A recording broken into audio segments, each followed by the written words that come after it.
impôt Africa 7 non man dama doon fay d'accord dama doon fay mais affaire impôt bi en fait pour man da ci am 4 points xam nga peut-être foog ñu sérieux ko d'abord muy la matière fiscale li ñuy tuddee la matière fiscale la matière fiscale est l'affaire exclusive de l'Assemblée nationale. Seule l'Assemblée nationale lève l'impôt. ah bon Oui, Assemblée nationale. kon li ñu def ni rek président baale naa. c'est pourquoi je te dis que mënoo baale loo moomul. Très bien dinaa la ñëw wax lan moo ci cëru exécutif. D'accord boobu sax du président en fait. C'est l'exécutif. à travers. moo tax ma la mënoo baale loo moomul. ministère de l'économie et des finances. Assemblée nationale rek ci réew république moo am sañ-sañu déterminer l'assiette li ñuy tuddee l'assiette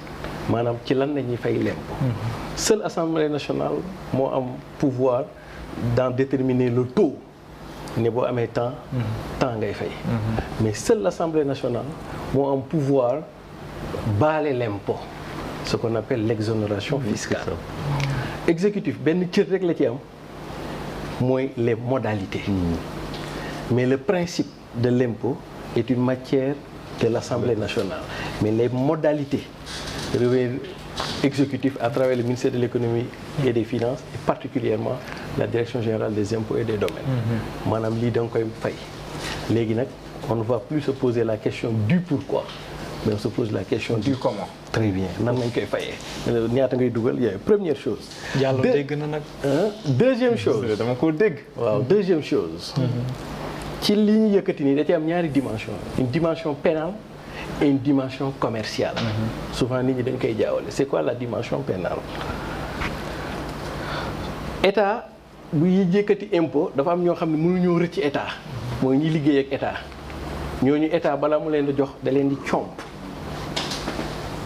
parce que mënuñu koo rëcc. mu am ñoo xam ne ñoom nekkuñu ci champ wu état privé nañu nekk.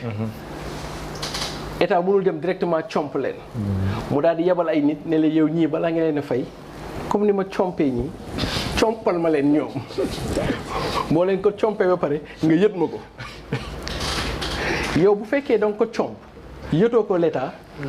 nous sommes dans le détournement et nous sommes dans le vol nous sommes dans la dimension pénale de la fiscalité. Vous confirmez contre les propos de Sonko? Absolument parce qu'il y a une dimension xam nga ñoom loi dañ leen di topp soo prélevé parce que li nga prélevé moomuloo ko TVA impôt sur les revenus impôt même sur les sociétés boobu après dimension commerciale lay ñëw taxes yi ngay ñëw ni bu dee prestation de service 5% soo ko prélevé te versé woo ko tu es dans le délit en fait c'est un délit qu'on appelle le délit fiscal yow bu ñu la toppee da ngay encourir peine kon donc da cee une dimension pénale ñoom d'ailleurs cooloo sax waru woon jóg léegi mu am nag ce qu'on pourrait appeler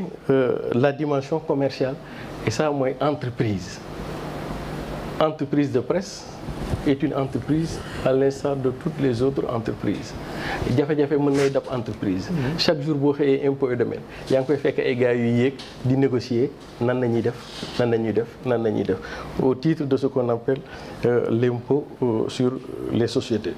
boobu moo doon deuxième point bi léegi nag mu des troisième point bi mooy li doyen doon wax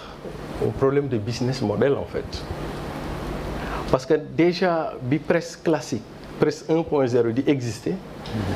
c'était le temps de l'abondance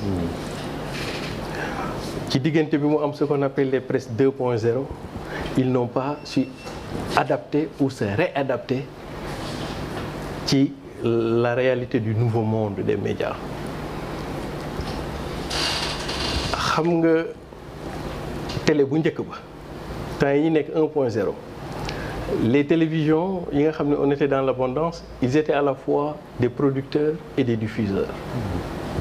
bi réalité monde média 2.0 ñenn ñi nan nañ ko shifter régler seen business model ils ont cessé ce qu'on appelle la production pour se concentrer dans la diffusion par exemple da ngay dem yenn dëkk yi ils se recentrent sur leur cœur de métier ça veut dire le journal mais tout ce qui n'est pas journal émission de quelque nature que ce soit c'est des producteurs privés. Or Sénégal nañu daan defee presse depuis yàgg ba léegi beneen réalité ñëw noonu lañu bëgg a continuer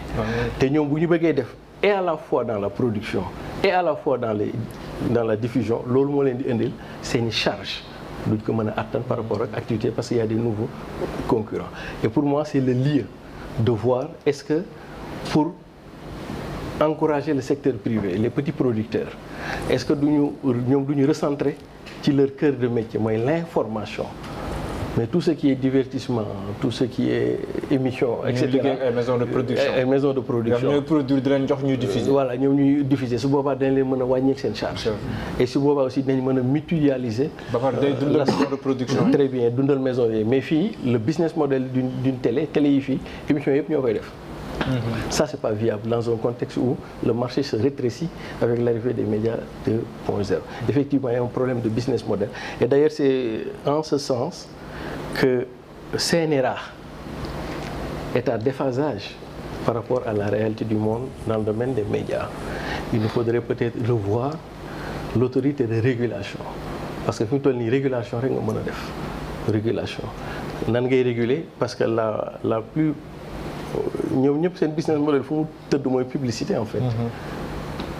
ñu voir est-ce que RTS nga xam ni télévision publique la day jël ay subventions est-ce que war na mën a compétir d'abord ci publicité si oui à quel niveau de publicité mais presque l'essentiel des publicités RTS moo koy kii bi et donc foofu tamit laaj na ñu jéem a xool ak yooyu et puis de toute manière il y a une nécessité de réorganisation il y a une nécessité de réorganisation ñun suñu programme ñun góorgóorlu yi on avait estimé que réforme yi ñuy def ci secteur audiovisuel mooy on va privilégier les médias thématiques éviter les médias généralistes je donne un exemple ñi nga xam ni dañu bëgg a spécialisé wu ci santé par exemple médecine santé ñu jéem leen a regrouper ñu def mutualisation état bi jàppale leen ñu bëgg a def économie ñu jàppale leen état bi voilà et cetera et cetera bu ñu ko segmenté noonu peut-être war na mën a am business model dina gën a diversifier programme bi. absolument Cheikh Ousmane. xar daguma si am na beneen